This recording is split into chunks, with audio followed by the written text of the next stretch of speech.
Welcome to the House of Nettles Podcast. Episode 2, where we talk about all things film, TV, and pop culture. Yes, and today we'll be talking about from the TV series Season 3. On MGM Plus. It has been a little minute since the season ended, but that's okay, because I feel like people are still wanting to talk about the show, and we Yeah, didn't really get to share our thoughts as much. and I get to share my thoughts with my favorite person for the world to see, so that's always a good thing. It's so good that Siri tried to tell me a whole bunch of things about the show. Calm down, Siri. Calm down. Really? Oh, that's interesting. Got it, don't do nothing to stir. They just wanted us to know. Extra Mhm. bits. But I can't wait to discuss one of the best horror shows out there right now. But before we do that, we got to tell the people what we watching or what we had watched. What you got? What you Yes. watch? Oh, before we get to that, I do want to remind everybody that you have a really good From playlist on TikTok. And you Yes. recap season 3, 2. Did you recap season 1 on TikTok? I didn't do. I wasn't on. I wasn't on the TikTok yet. I wasn't Oh, on the okay. TikTok. But yeah, hmm link will be down in the description for YouTube and TikTok. Go to my TikTok page and you can see me recap all of season 3. I think I did some really good work there. Even season 2 from way back in the day. So if you want to just watch the episode, go see what I said, and you can go through the journey with us. I think your window videos that you did last season were like the funniest thing that you probably ever have done on your channel. So, Yeah, so make sure y'all go see it so you can know what Morgan is saying. Okay, so Morgan, what have you been watching on the TV screen? so what I watched without you this week was Mountainhead, a movie on, I'm not sure if it's on HBO and Max, but it's definitely on Max streaming app. Starring Steve Carell and Jason Schwartzman, and it's basically about four billionaires who go for like a poker weekend at this. I don't know if you could call it cabin. It was like a mansion in Utah, and basically, without giving too much away, one of the billionaires is kind of like a Mark Zuckerberg, Elon Musk type figure who's launched this new AI, and it has kind of caused global chaos. So they are at this isolated cabin, kind of like trying to figure out what to do in response to this global like collapse of countries and all these crazy things that are happening in response to this AI technology that they have kind of like just pushed out onto the social media globally without really thinking about what the implications of that was going to be. Yeah, that sounds like real life. Yeah. And it is a comedy, and I would say like I thought it definitely had some points that were kind of funny, but I also felt like it had some points that were kind of like, I could actually see this happening, and that's not very funny.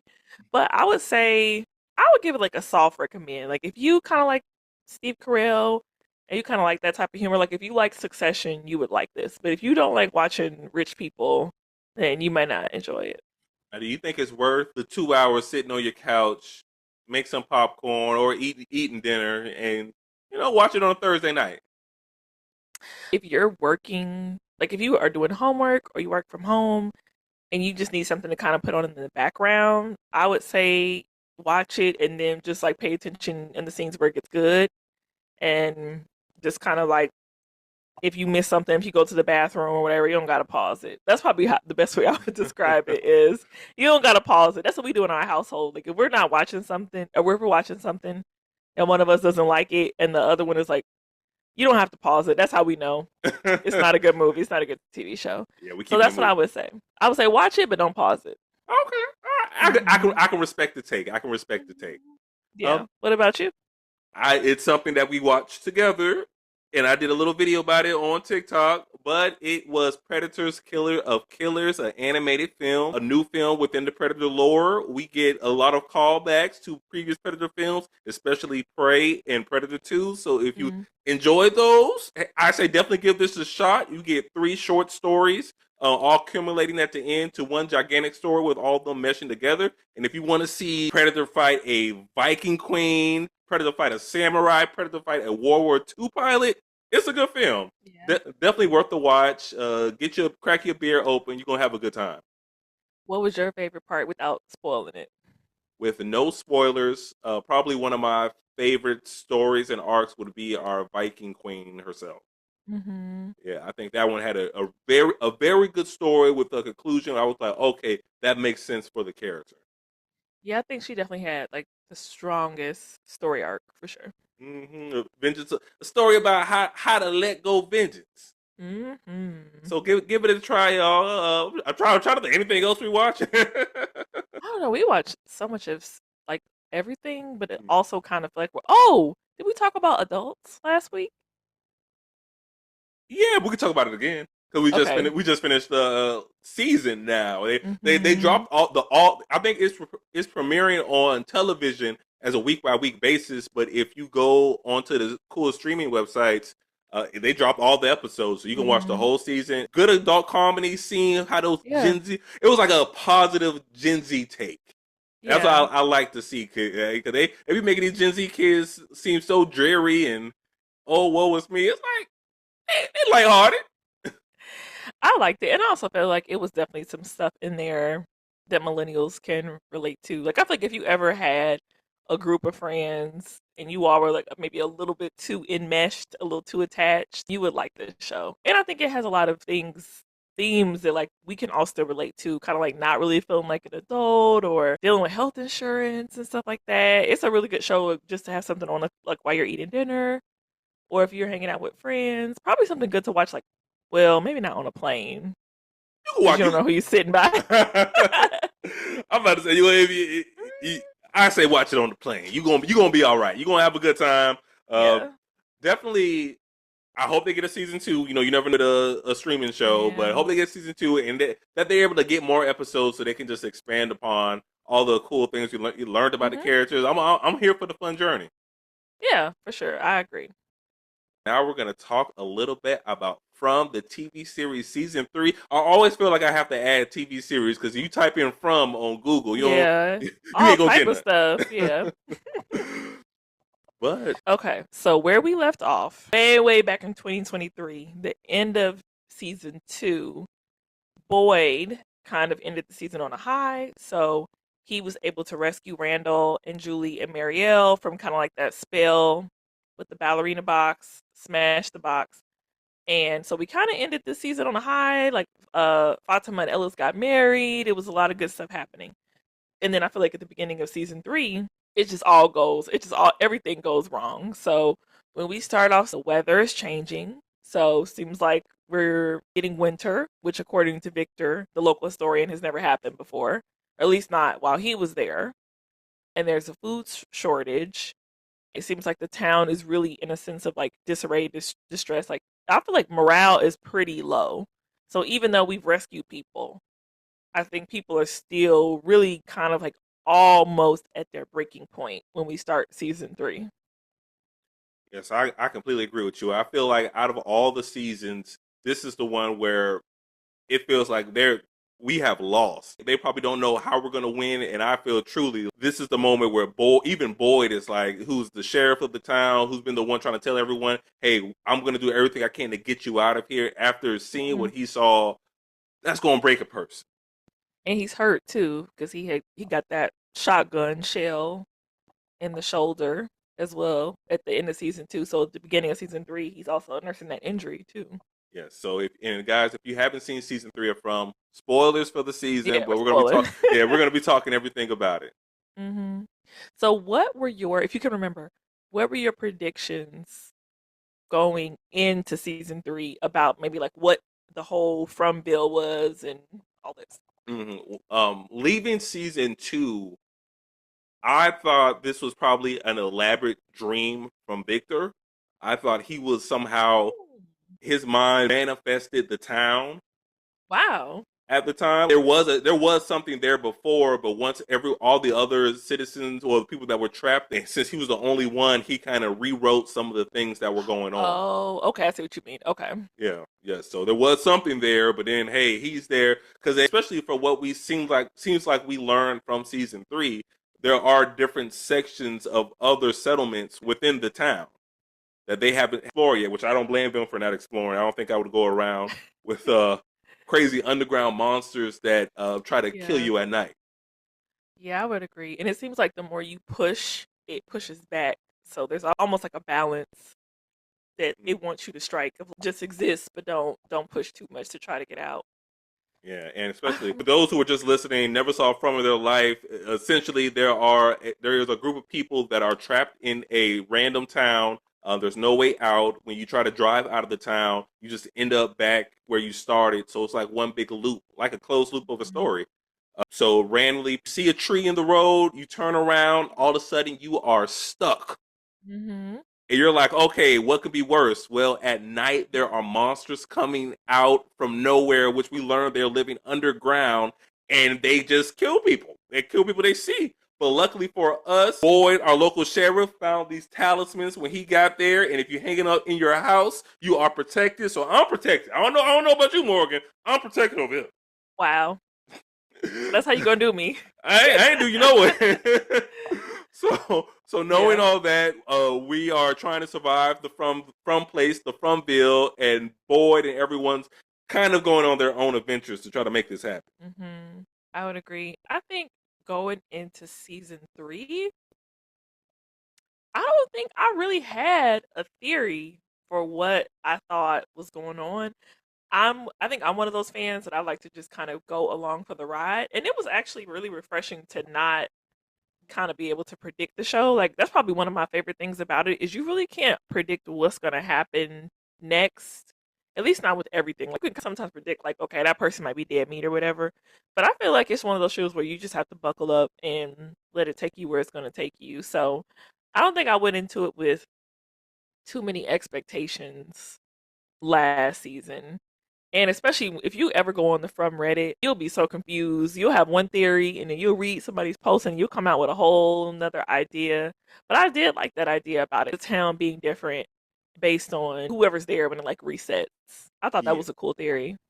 and I think because one of the major themes of From is storytelling. What do stories mean? And we Hmm. see that through the character Ethan, who we'll talk more about. But I think that's really an emphasis of who's controlling the story, who's in control Hmm. of it. When does the new story start? Yeah, that's a good point. Okay, so I think we are going to talk about the season as kind of like we did last episode with The Last of Us. So we'll just talk about character by character and talk about the important plot points. So let's start off on a sad note. Poor Kenny. Kenny, our boy Kenny. Oh my gosh. But you know what? Kenny, even though he didn't have a lot going on action wise this season, I think he had a lot going on in terms of just like personal growth. So, season 2, he was really mad at Boyd, which is very understandable about letting Sarah live. And I think he was kind of like, he had this unrequited romance with Christy. I think he was kind of trying to decide who he wanted to be. Like, if he's not like the junior deputy anymore, what was he going to be? And he was still mourning his dad. And then right off the bat, season 3, episode 1, he loses his mom. We lose Tien Chen, which was just so devastating. Like, we rewatched the episode recently and it still hurt. It was just so sad when he came back in town and he realized she wasn't standing there in that crowd. Oh, it was just Yes, devastating. he was out there yelling for his mom. He even started yelling in Cantonese because he's like, "That's gonna." And it's like he knew. And him and Jim returned from their failed mission to go find out where Tabitha was, and Jim's like, "Where are my kids?" Uh, Boyd's like, "They good," and he's like, "Where's my mom?" And he's like, "Ooh, I got something Hmm. for you." Uh, like you said earlier, this season was a good reflection for him of trying to figure out where he fits in the town now that he is alone. Essentially, he lost his whole family here. In season one, in the early parts, we see his dad die by the hands of the monsters. Beginning of Hmm. season 3, we now see his mom die by the hands of the monsters. He has to be thinking, is that my fate? Am I here to suffer alone? How do I navigate in this town now, knowing that it's taking everything from me? Yeah. And I feel like it is different being in the town when you don't have anybody with you. Like, I think a lot of the people at Colony House, it seems like they kind of have come in alone. And it makes sense kind of why they end up there because you kind of do need some people to connect with and something to live for. I got why he was like, maybe I should just move to Colony House, even though I would not want to live in Colony House, but I could understand like why he would want to do that. And I kind of appreciated him turning over the diner. And I also really thought it was I could see that it took a lot for Kenny to forgive Boyd, but I think that he kind of is coming to understand how sometimes there is no good decision to make. And Boyd really is just doing his best. So I'm glad that they kind of have started to mend their relationship. And that was why I was so worried about him not being honest with Kenny again at the end of the season because I was like, come on, you just got Kenny back. So I'm excited to see what he does in season 4, but I just don't want anything else bad to happen to our sweet Kenny. Yeah, Kenny just seems like he's getting back on track. He can't Mm-hmm. suffer another blow, especially if he Mm-hmm. does learn that Boyd did lie about to what's our old lady with the white hair. Tilly. Tilly lie about what really happened to Tilly. We can't sugarcoat it.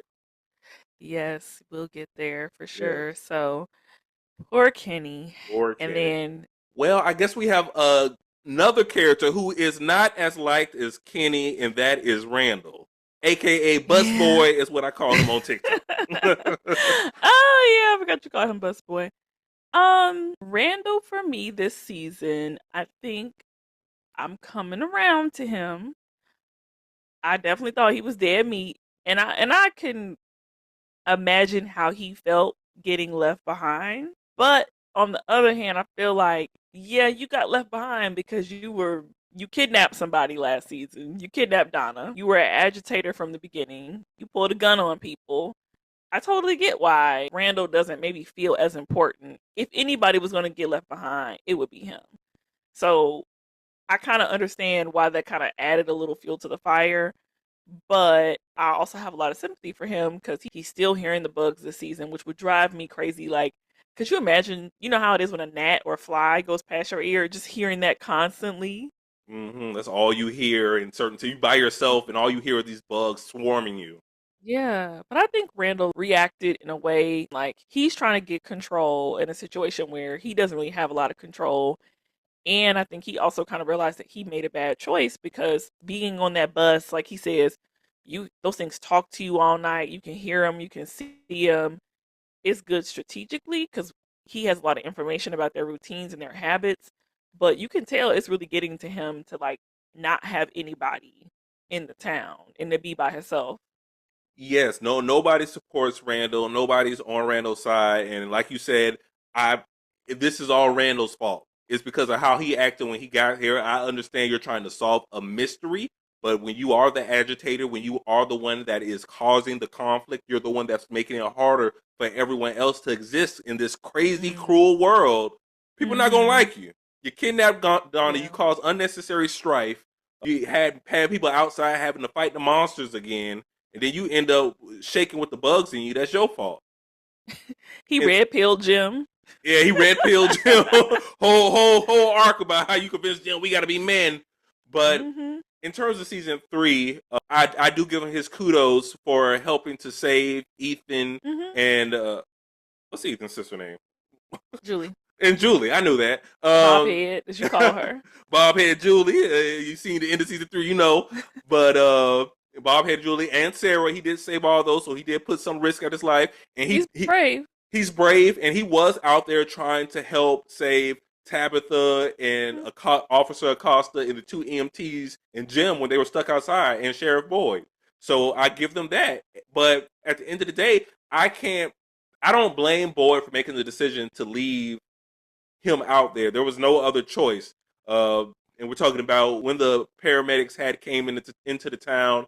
Essentially, the monsters told Boyd he can drive away with who he has left in the vehicle, in the EMT vehicle, or he can stay there and try to fight them because Mhm. our boy Randall was outside needing help.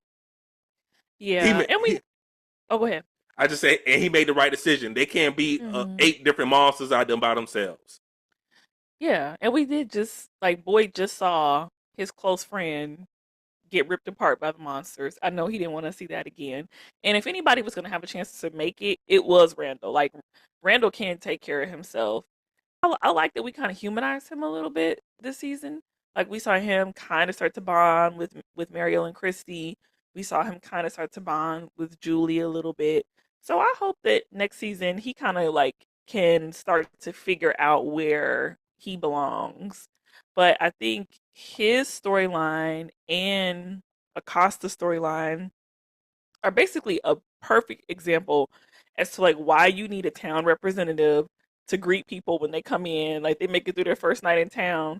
You need somebody standing there with a clipboard and like a pamphlet or something. Like, okay, here's everything you need to know about Farmville. Here's all the history. Here's all the information. Here's everything that we know people have tried. Here's why it didn't work. Because I feel like you get these people that come in, like Jim, Acosta, and Randall. They all came in and they were like, "Yeah, whatever, whatever. I'm gonna get out of here. Like, don't worry about it." And then they always end up doing something that kind of like maybe costs other people their life or puts people in danger. So I, even though they're annoying characters at times, because we know all the information they don't know, I do still think it would be helpful. A, town meetings, but then B, also when new people come in, like you just do actually need to sit them down and tell them all this information while they're like not tied to a chair or, have a gun pulled on them, that type of thing. You know what? I don't think it matters how you get the information as long as you get it, and then it just Hmm. depends on what you do with it.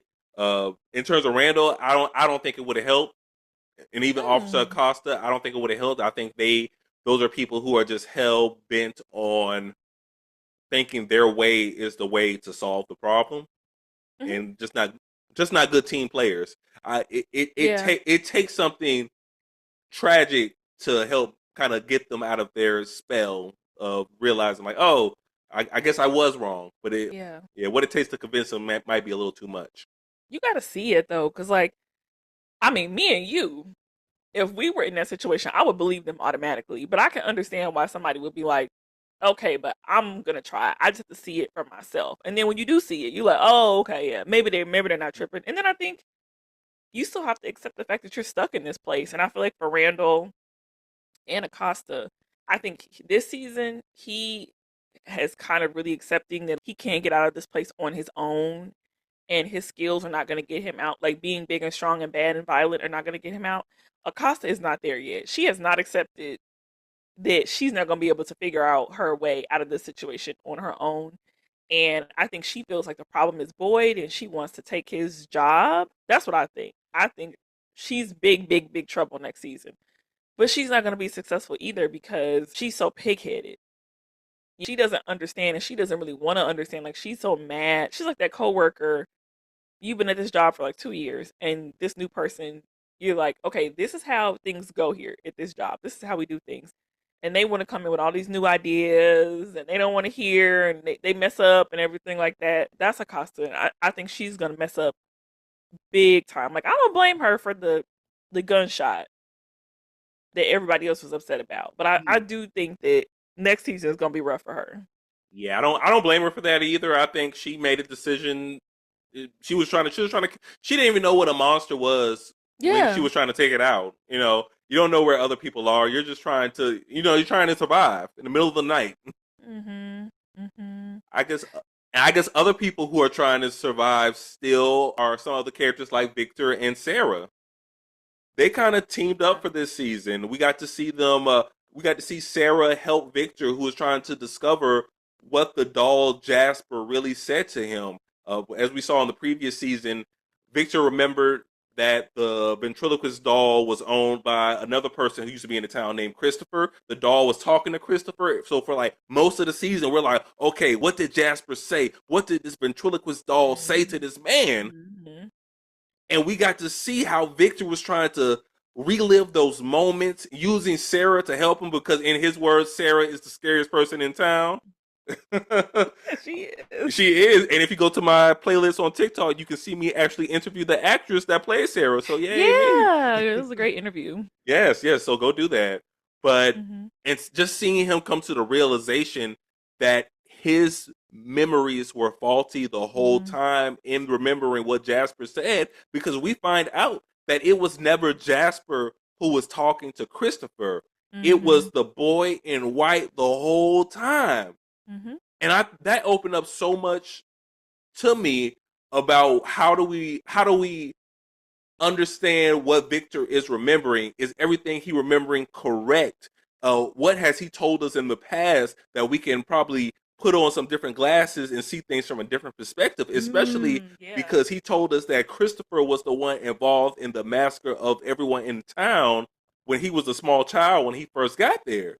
Is that Right. even true, or was there something else that he has blocked from his mind because he was a traumatized young boy who had to see horrible things happen? This is why I think they need a therapist there, because I agree with everything you said. Trauma can impact your memory, just his age can impact your memory, and recollection is not reliable. Like, that's why eyewitness testimonies in court are all, like, not always, but they can be disproven a lot of times, because sometimes our memories aren't as reliable as we want them to be, or as we would hope they would be. And I also think, just like storytelling wise, I think that's a really interesting thing to kind of like throw out at the end of the season of, we spent the whole season chasing this doll, and we rely so much on Victor, and then to find out that he may not be necessarily right. And it's like, is it just his trauma? Is it his memory? Is it that the town plays tricks on you and impacts what you remember and how you remember things?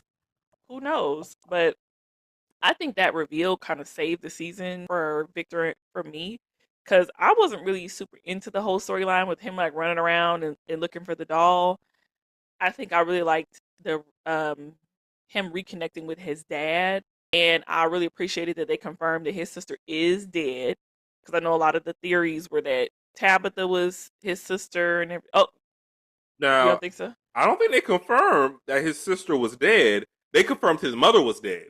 He found his, Oh, right, right, right, yeah. right, right. Okay, okay. Let me rewind. I take back what I said, but I did like that he reconciled with his dad, and I really liked the conversation that they had in the season finale.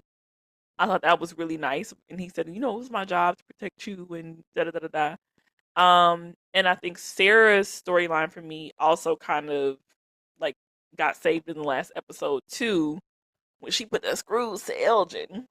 So I was like, okay, I see, because this whole season and kind of last season even, I was like, where is Sarah gonna fall into the story? Like, when is she gonna become important, or we understand why she's important? Because I think Boyd understood that Sarah was important because of her visions, and like she was an important connection or source of information.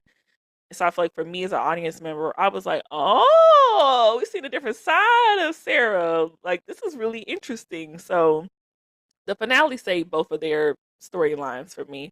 And I'm interested to see, what is Sarah gonna do next season. How's the town going to react to what she did next season? Yeah. But Yeah. sometimes you need a closer. I don't know. I don't know if I would have tortured. I guess we can transition to talking about Ellis and Fatima and Elgin. I don't know if I would have tortured Elgin. I don't know if I would have had it in me to do what she did, but it got results.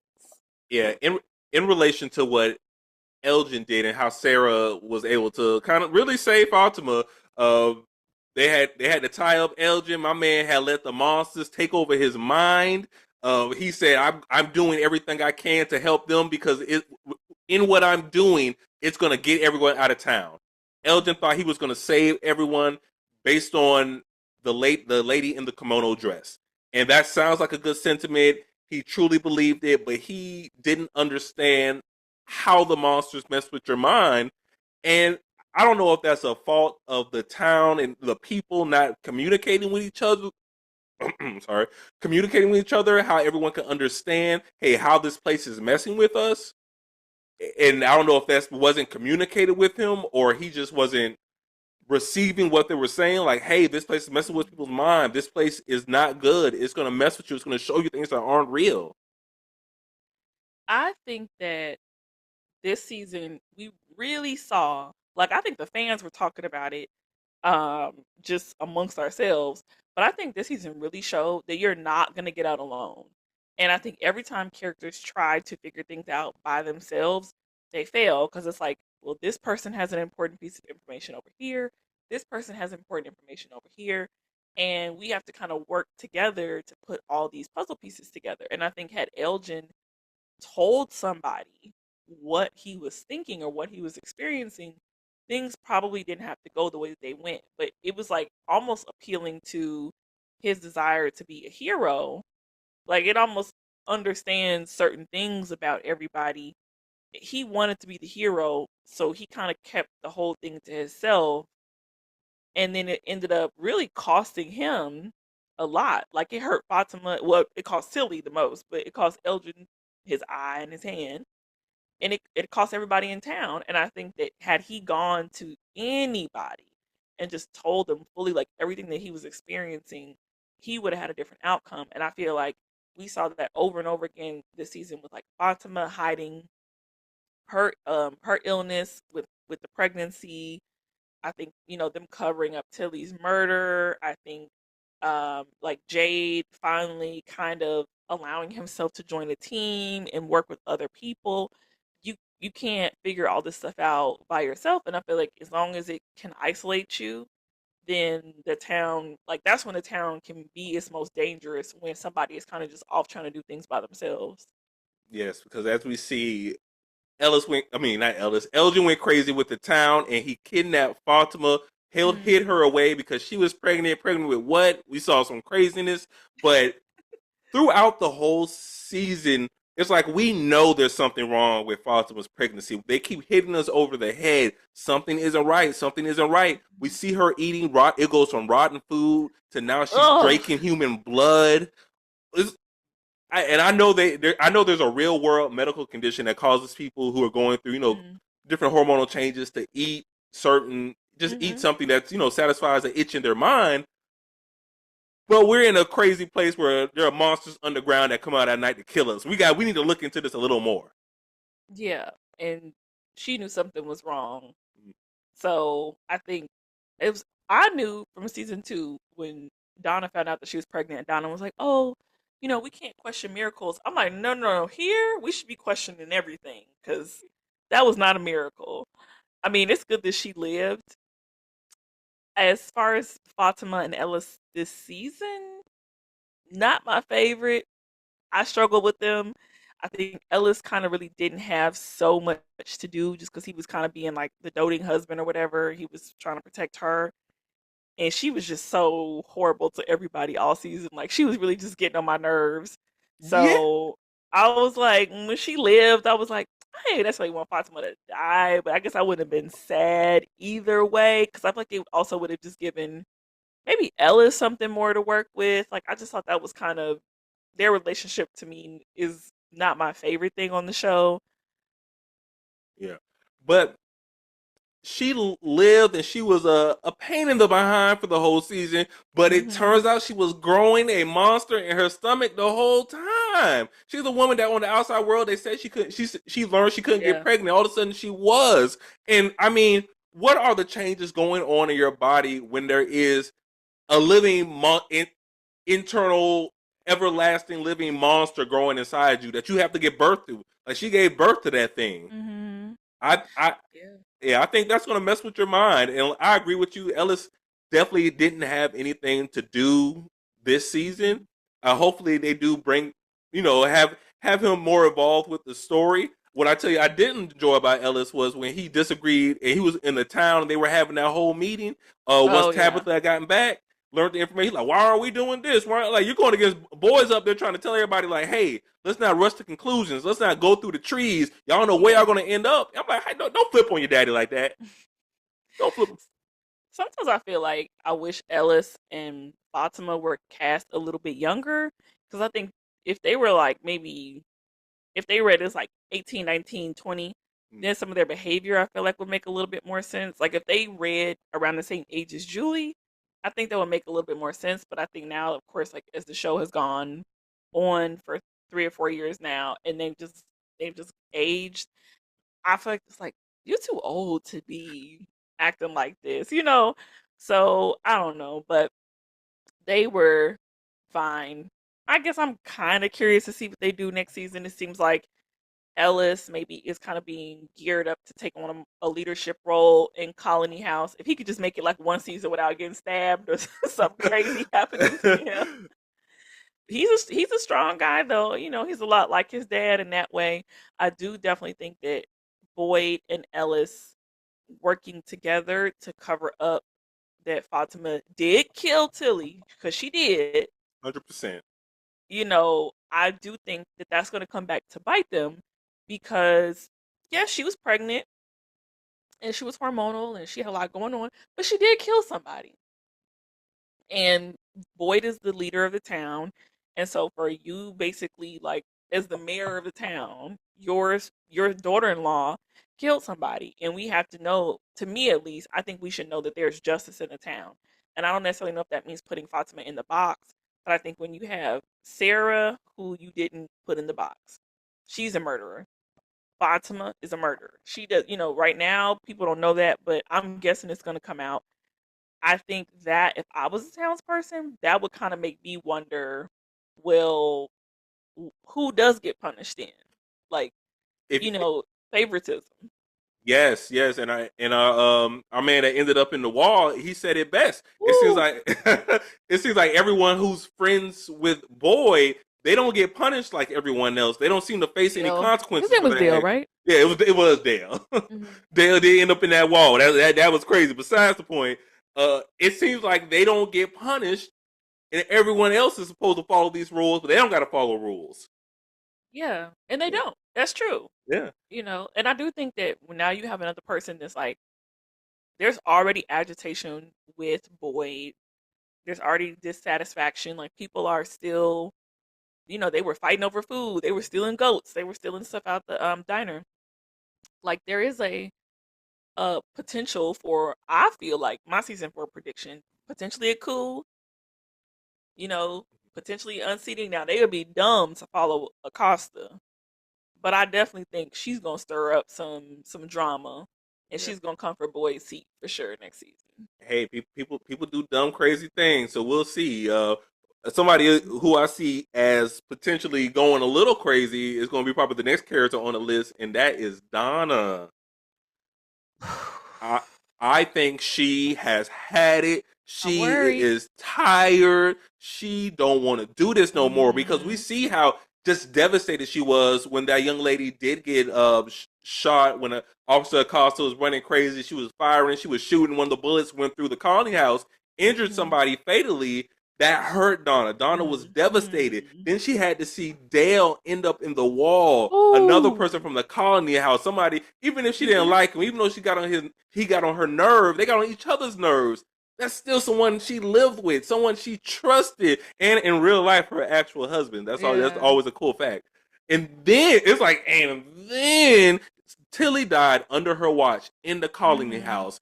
Hmm. Fatima goes missing. She learns Fatima's the one that killed Tilly. And Donna's already broke down at the first death of this season. I don't know if she's going to be able to handle all this going on. Now, she does rally back in the hunt to find Fatima, gathers the town up, has everyone ready to go, but Hmm. Yeah, I think she's going to be down next season, especially after all this. I agree, and I could see if Donna makes it through season 4, that I could see her maybe stepping back and maybe turning over leadership of Colony House to Ellis or to someone else, maybe even Kenny. Who knows? Because I could see her needing a break for sure. Like, we kind of losing OGs. We're losing a lot of important people who've been there for a while. I also, fingers crossed, I hope we get a new car in town. Maybe we get like an older person and another family member. One person for Kenny, one person for Donna. Because there are two people who I feel like they just need to get laid a little bit. Like, they just need to let off some steam. I could see that. I mean, I would like to see maybe Donna have a win, like something to bring her a little bit of hope. But I know this ain't that type of show, but I just want Donna to get a little bit of a win, and I would hate to see her go. But I do feel like her whole character arc this season was like, we're getting pushed to the breaking point. I'm getting pushed to the breaking point. So yeah, I want Donna to have something to at least keep her fighting, because she's so strong. She's such a good character. Yes, I just don't know how many times she can reach that rallying point to get it together and now do something to bring the town Hmm. back together. Once and they will learn what Boyd did. How is she going to stand next to them? They're going to ask, "When did you know what he Hmm. did?" And I don't know if she'll lose leadership, but I can, like you said, I can see her maybe stepping down from that position. Yeah. I think Donna will stand up for Boyd. I think she'll advocate for him, whether it's successful or not. I don't know, but I do think she'll speak up for him, and I hope she lives, because who else he gonna argue with at this point? That's his favorite person to argue with. Her or the ghost of Father Cautry. So that's it. But Boyd going to have disagreements with Donna. But He gonna go off. but I am happy that they did show at 2 times during the season that Boyd's there to comfort Donna, and that Donna's Yeah. there to help comfort Boyd when they really need each other. And I think they kind of blow up on each other, but then they backtrack and they're like, okay, yeah, you right. But I can definitely understand the two of them almost using each other as emotional punching bags. Because who else you gonna say these things to? You Yes. know. Um. So speaking of emotional punching bags, I feel like we got to get to the meat and potatoes. Mm. The What's the potato? Matthews family Ooh. and Jade. Ooh, I think Ooh. we haven't talked about them at all. No, no. And You ooh, know how we feel about the Matthews family. there was so much. I mean, even let's just start from the beginning of the season. We wake up. Tabitha is definitely outside of Fromville. I know a lot of people thought that she was kind of in a hallucination or something. No, she was outside of the Fromville, and in was she in Oregon or Maine? Camden, Maine. In Camden, Maine, and she finds Victor's father, convinces him that everybody's still alive. They're in an ambulance because she's hit by a car, right? Yeah, she goes on a crazy adventure with Victor's father, and they're Mm-hmm. going on to find some more clues at his deceased wife. Another art project she did at a tree, and then they're The hit bottle by a car. trees. Yeah, to her original bottle tree that kind of started Mm-hmm. her journey to Fromville, and they're Mm-hmm. hit by that car, this mystery car. Right. So we find out that is one fan theory that's correct, that Tabitha is experiencing some of the same things that Victor's mom was experiencing, namely like she was drawing the bottle trees before she went to Fromville. And so in search of that, like you were saying, she gets hit by a car, they're in an ambulance, and wouldn't you know it? We see the tree. I mean, I feel like that was probably one of the most shocking, probably the second most shocking thing this season for me was that you can get back into Fromville. As somebody who watched Lost, and I remember when they were like, "We got to go back to the island," I was just shocked because she was so like upset about being separated from her family. But I'm like, a piece of you has to be like, but I don't really want to be back here. Like, I'm happy to be back with you, but this sucks. Because in my head, it's like you could basically keep escaping and turn a corner and be back in Fromville Yeah. forever until you die and you reincarnate. Spoiler, or you solve the mystery. Yes, and we haven't solved no mystery yet. We got five. We got two more Yeah. seasons, so So Tabitha brings Acosta, I think like two other people who are not long for this yeah, world. two EMTs. And yes, Victor's dad, who I can't remember his name off the top of my head right now. I think Victor's That, dad is enough. yeah, but I did like, even though I feel like the Matthews family is kind of annoying at times, I really did like the drama that they had this season, which was basically, you know, Julie kind of confronting Jim, like, hey, I can't be left alone to raise Ethan. You all did this before when their little brother died. Jim was kind of freaking out because he didn't know where Tabitha was. There was this whole thing about him not really believing Tabitha and kind of really undermining her and almost feeling like,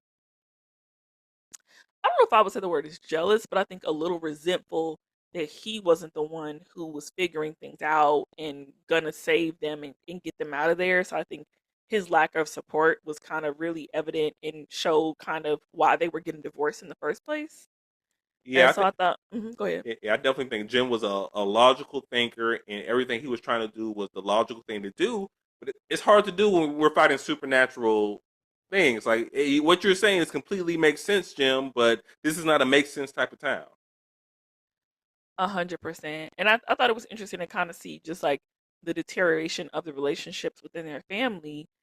Because it's like, yeah, we're fighting these monsters, but we also are really struggling just interpersonally to kind of work together as a team. And it's like a small reflection of what the rest of the town is struggling with. It's almost like it picks people who don't play well with others to a certain extent. Because I think it was finally we see Jim do something right in terms of kind of giving himself over to, okay, I accept that I'm not in control here. I accept that my wife is basically the main character here and it's not me. And I kind of got to take her lead and trust her, you know? Yeah. And I think he really had a hard time doing that. And so it's unfortunate that he only did it for a couple of days right before he met his untimely end. But I appreciate that we saw Jim kind of turn that corner and then he became helpful, important to the group once he stopped fighting. He was the person who realized that the scraps of paper were music scales. It was a song, you know? Yes, yes, he was able to finally put that last piece of information for Jade, so we can play. You can play that funky music and solve even more mysteries for us. Yeah. And I really like Jade and Tabitha like working together this season. I thought they had good chemistry. Yeah, I mean, as we learned, that good chemistry comes from them being forever partners, soul bonded. Through reincarnation, they always end up with each other, and this is their latest reincarnation of themselves. What did you think about Randall and Julie kind of bonding this season? I think it was good for Julie to find someone she can, have a friend, because I thought she was really starting to bond with Elgin a little bit, but then he Mhm. started going off on his own side quest. The town started manipulating him crazy amounts. So, and she did have this connection with Elgin and Marielle. They all three of them experienced something, being trapped in a mind dungeon for however long they perceived that time.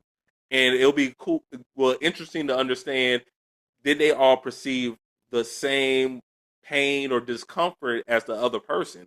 So I think that was a good, solid relationship that formed a friendship, because there are not too many people in the town that's going to be her same Yeah. age, even though he's a little older.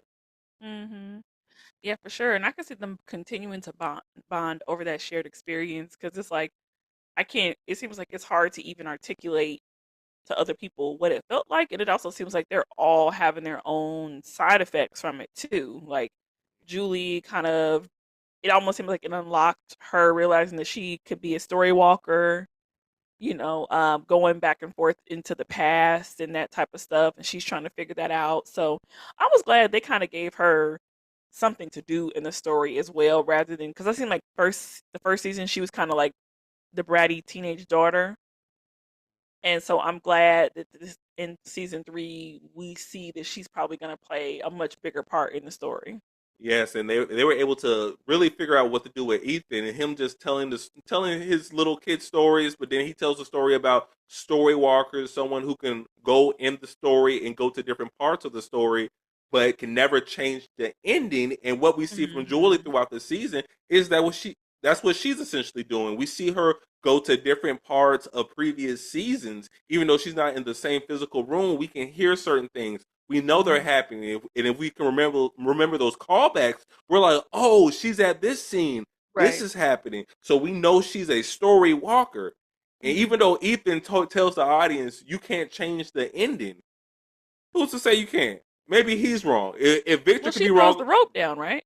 yeah, she's the one that throws the rope down to Hmm. Boyd. So we finally figured it out. He It did wasn't not. the booty cheeks. It wasn't the booty cheeks. I'm not gonna rule it out completely. I'm not gonna rule it out completely. But she's the one that throws the rope down to Boyd. But is that changing a part of the story, or is that part of the story that was always meant to happen? There you go. We don't know that yet. We don't know if she can truly change an event. Because what if she does go back to season 2 or season 1 and does change something? Will we see the ripple effects? Will she have to go back and change it back? Or do we got a little time travel possibly going on with Julie now? We're going to find out. It's all very interesting. That was fun though, just to see her at the end of the episode. And she had a different haircut, so we know clearly it's a different time period. She had the scratches on her face, so it seemed like she had been going through something really crazy and stressful. So I'm excited to see where that goes and to see how it kind of ties into the larger mystery.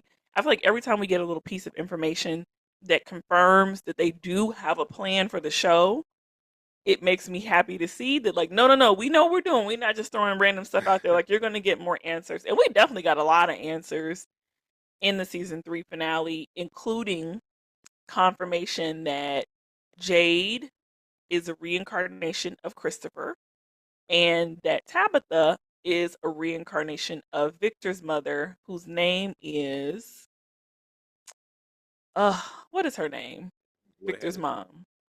Miranda? But it is Miranda. Yay, okay, there we go. Yay, us. We already knew that. Y'all don't worry. We're just testing y'all.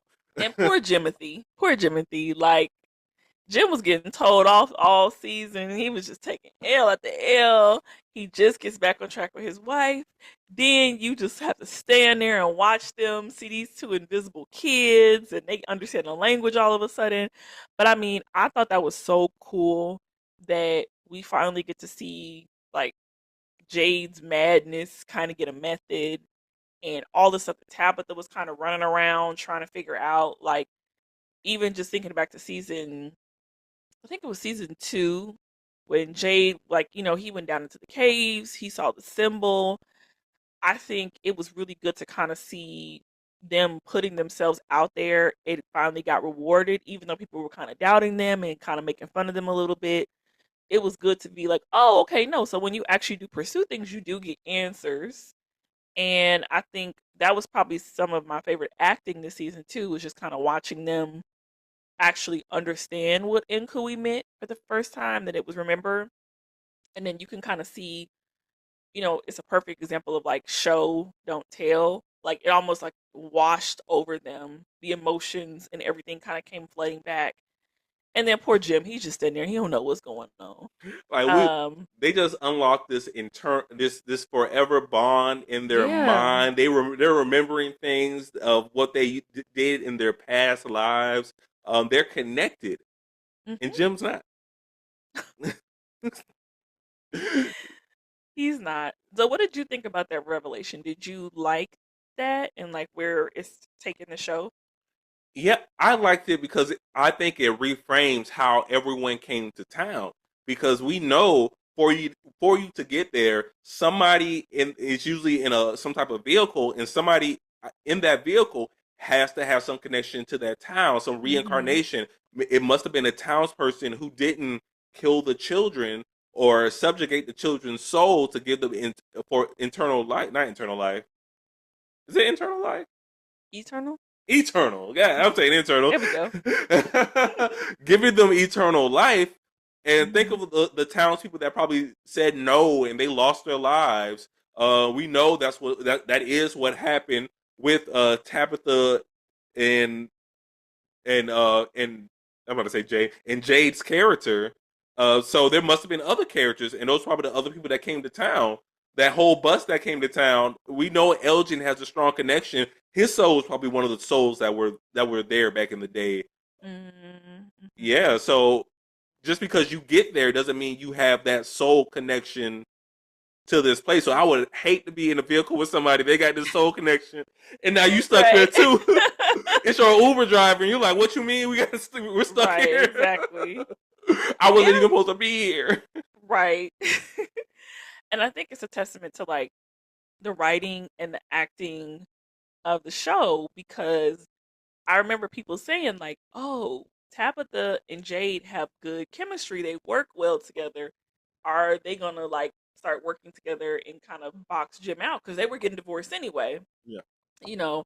And I think then when you find out that they actually were a couple and they had a child together, it's like, oh, okay. And it's like that was some good casting.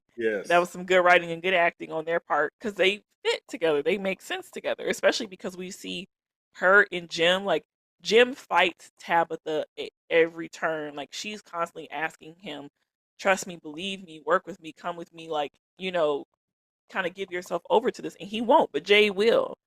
And so I'm thinking that we're gonna kind of, not that I would think that Tabitha would romantically get involved with Jade as long as Jim was alive, but then that problem kind of solves itself a little bit That boy because my gone. man Jim steps aside to get a little bit of a breather, Yeah.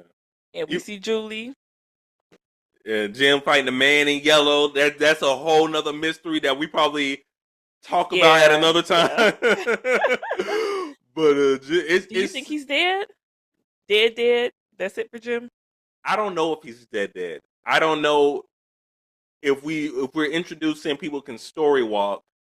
The way to beat this town will it be somebody being able to change something in the past, Mm-hmm. or at the end, I have some thoughts, but we'll see. We'll see if he's dead. Okay, we'll see for predictions. Okay, so last but not least, thoughts on Boyd. Boyd, the best character in the show. Boyd, the man we want to see. Boyd, the man I'm gonna cosplay one day. And I Mm-hmm. got a cosplay already for it. But Boyd had a crazy adventure this whole season. I think it involved a lot of hiding more secrets from the town. I think it's Yeah. really bubbling to a certain point of what should he be telling people, what should he be hiding, and I at this point I don't even think he knows. I think Boyd needs to, as the head of the town, basically, I think Boyd, as soon as he figures out his issue, things will start to fall into place. And Boyd's biggest issue is that he wants to be a hero. I think he's used to, from his background and everything else, he's used to kind of taking charge, making hard decisions, taking all the emotional weight, like him choosing to sit and watch Tien Chin's death. He is strong, but he also needs to learn how to work as a team. He's not going to solve from Bill by himself. And I think he sets the standard of people are asking him. He's not giving information. He's keeping secrets. He's off on solo missions. Even the scene when he's talking to Randall on the bus and Randall is kind of trying to make an emotional appeal to him, Boyd brushes it off because he's so focused on, and I think that was the original plan to catch one of the monsters. I think he's missing the point. Like you need to start working together. You need to start sharing information, and you need to share information so you can receive information. Because nothing is more frustrating than a boss who doesn't communicate. And mistakes happen when people don't communicate, and people die when there's no communication. So I think that Boyd, maybe him losing some power next season or kind of finally being called to the carpet next season will force him to open up and to start sharing some of the responsibility. I also think he just needs somebody who's competent to share it with as well. But I think I'm interested to see if that's a growth area for his character next season. I'm also interested to see what the outcome is going to be from like them torturing Elgin too. Yes, that's definitely going to come up. Um, it's now that you brought up Elgin, how is the town going to respond to that? Because he was the first one to start torturing Elgin. Now, I didn't get as far as Sarah did with taking out that man's whole eye, but Mm-hmm. he initiated the process. And I know the town's not going to have anything good to say about that. They're probably going to call for him to be removed from power. But at the end of the day, it did get results. If none of that didn't happen, Fatima would have died down there with those monsters. After giving birth to a monster, they probably would have came back up there, You took her think so? out. Because she, she had gave birth, she was tied to that bed. She had no way to get out. They She could would have gone up there anyway and killed her. the monsters. Yeah, She had if to they give birth wanted to. if they wanted to, but she had to give birth first, and she was going to starve there and die. If they didn't kill her, she would have been stuck there, and she had. Yeah, that's what I think it would have been. Yeah. Yeah. So either way, did Boyd make the right decision to save her? Yes. Is anybody else going to see that, especially Mm, once they learn what she did? What she did? that's I what don't I know. think. Yeah. If I'm a townsperson, do I think it was the right decision to save Fatima? Because you had to torture a person and another person died at her hands. I think some people probably would have said, oh well. Now, I mean, I think they would have been scared if she went missing and there was no answers. Because as far as they know, there's a killer, somebody killed Tilly, and then Fatima goes missing. So maybe there's another fear that there's like a serial killer or something in Farmville. I could see that. But I also could see people are already so fed up. They need a villain, they need somebody to blame, they need somebody to take their anger out on. I think it's going to be Boyd next season. And I also feel like Fatima and Ellis will probably also be kind of like pariahs as well in the town because of all the things that he did to basically save and protect the two of them. So I think that's going to really blow up. in his face in a way he can't kind of just brush it off or ignore. So I think Boyd is in for a reckoning next season. Now they need Boyd. They'll come back. If they kick him out, they'll come back to him because they do need Boyd. Yes. But I think that's going to be a big part of season 4. Um, do you have any other predictions? Any predictions for the story? Hmm. All right. Some predictions from season 4 and beyond. I think it's going to be very interesting to see how story walking, how moving through Hmm. different points of that we've already seen, how that goes.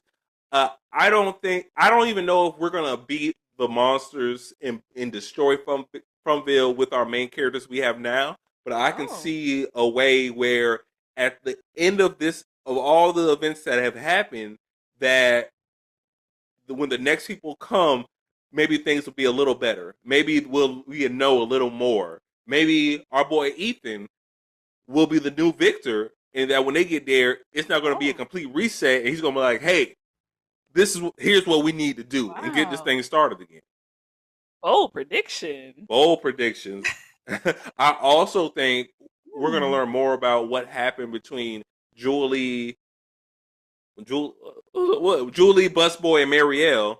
Hmm. Especially since we see that Julie may have some potential to walk at different points of the story that we're seeing from.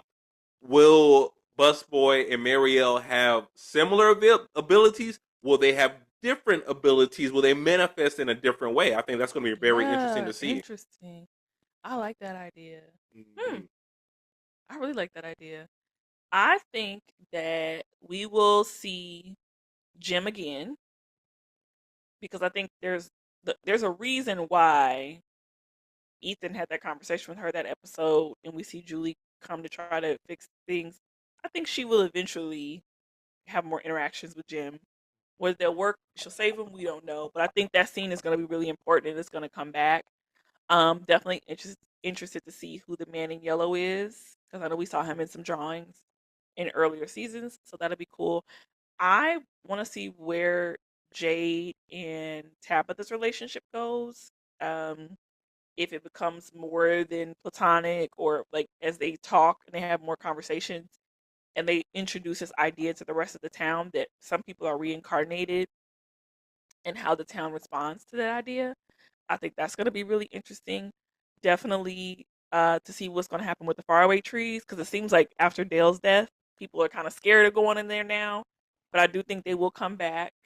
Um, Death predictions for next season. Ooh. I think Victor's dad is going to sacrifice his life at some point.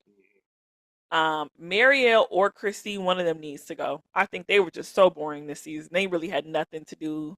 Like Christy hurt her ankle and she was gone. Like she had that just took her completely out the game. So I want to see one of them do something, and I want the other one to be gone.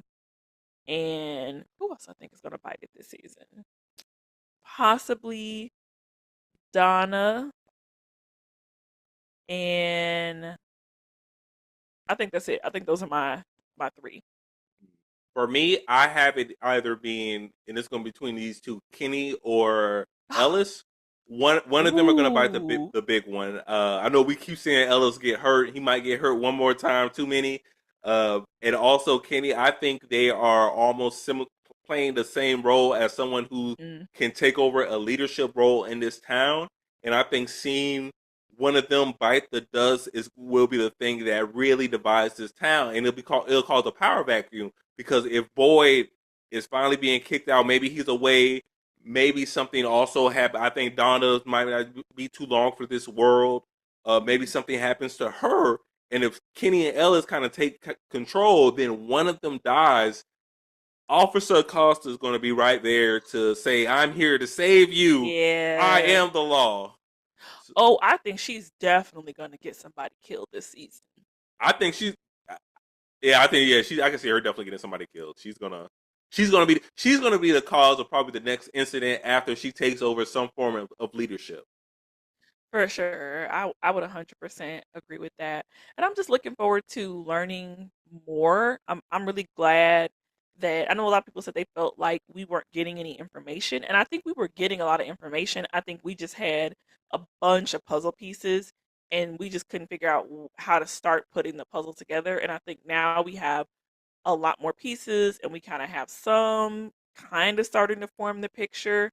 And I'm okay with not knowing everything. Like, I think the best thing about the show is that you just get to sit back and enjoy the ride and enjoy the mystery. And I really love the idea of, like, when you push, it pushes back, and every action kind of has a reaction to kind of balance. And so I think that I'm interested to see, now that they have this big revelation about the reincarnation, and Julie kind of figuring out that she is story walking, how is how are things going to get pushed back? Like, we saw this season, they were out of food for a while. What's going to happen next episode? Yes, it's going to be a lot of changes I see when the Yes. season opens up. So what those changes are going to be, I don't I don't know yet. But they filming it, so we gonna find out sometime sooner or later. Early 2026. Come Fingers on, come crossed. on. I still hope for 2025 somehow. I don't know how, but I hope. This show should definitely be coming out in October. Yeah, this is an October show, and the fact that it won't, I don't. They got to get to work at MGM Plus. September, October show. Yeah, Let's get to it, MGM Plus. 100%. There's no reason this show should take 2 years to come out. So hopefully we all got our fingers crossed. Anything else you want to say about the show? Anything on your mind, or any other characters you can't wait to see? My last thoughts. If you still have MGM Plus and you're watching from, it's not the same. I think a lot of people ditched Earth Abides because they thought it was going to be like sci-fi, more sci-fi. It's, I would say, very, very light sci-fi. Maybe I wouldn't even necessarily call it sci-fi. I would call it more so fiction. But Earth Abides is worth a watch. I would say that's a really good show. If you're going to keep your MGM Plus subscription anyway, check that one out. And if you want us to review the season, I think we liked it. We enjoyed the season. It's a quick, not even a season, because I think it's just a, would It's that a be called a season, mini series? limited series. Limited series. Yes. We can definitely review that too. But yeah, watch Earth Abides. Yeah, let us know. That was definitely a great show to watch on MGM Plus, and they have a whole other interesting shows on there. So give them a shot. Give them a Yeah. shot. But yeah, thank you guys for watching. I think we both agree. Hey, if you made it this far on the podcast on this episode, please go watch from. Go watch all the seasons. It's worth the Yes, watch. it's a must watch. It really is like one of the best, most creative shows out right now. And I think if you don't mind a little blood and guts, I think it's a really good show. I think you will enjoy it. It's fun just to sit around and like make the predictions, if for nothing else. Yeah, and it's a slow burn. There's not going to be something happening that you want every episode of them fighting monsters, but you're learning bits and pieces of the story to Mhm. see how it comes together at the end. And I think Mhm. we all will always have to remember that when we're watching good television. Mhm.